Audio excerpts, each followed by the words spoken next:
Ha? Gusto ko ng yupoki. Yung poki. Ito oh. Yupoki. Tutuin mo nga. Na, yung yupoki. Sarap. May kasama pang hotdog. Bagay na bagay. Yung poki at Pinagsama ang yupoki at saka hotdog. Oh, first time kong kakain ito ah. Nasa bang yan? Ayaw, di ba? Yupoki pala. oh, sarap ng ano, sauce. Sarap na sus. No, no, no, no.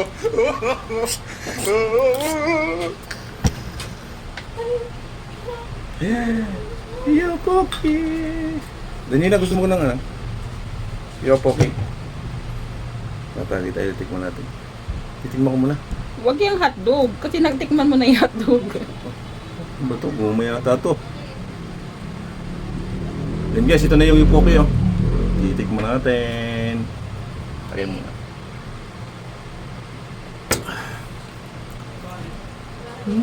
Ang kunat. Ganun pala lasa ng yupoki. Lasa nga yung yolk. Okay. Meron ditong ano. Kaming kakain kami. Cute cookie. Yung poki. Yan, ang aming cute cookie. Natin yung spot. Ayun o. Sarap ng yupoki. Okay na ba to? Sarap yan. Wala na, mga ano.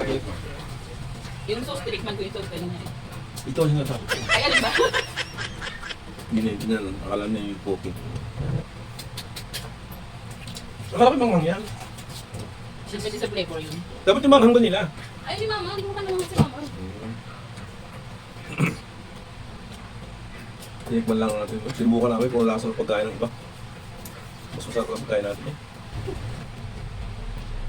Gumawa si ate ng soju na strawberry. Ang lasa ba yan? Soju na strawberry. Strawberry na. Ano ba tawag dito? May Yakult at saka strawberry na syrup. Strawberry syrup. Wala, hindi siya lasang ano. Pero may init pa dito. Lasa din. Strawberry juice. Wala, hindi mapait. Ay, hindi naman talaga mapait ito eh. Hindi, may pait yan. Wala nga. Wala eh. Iba yan eh. Ang may pait dyan yung ano. Hindi naman pait. May konti pa ko lang. Hindi pait. Ayaw ko naman.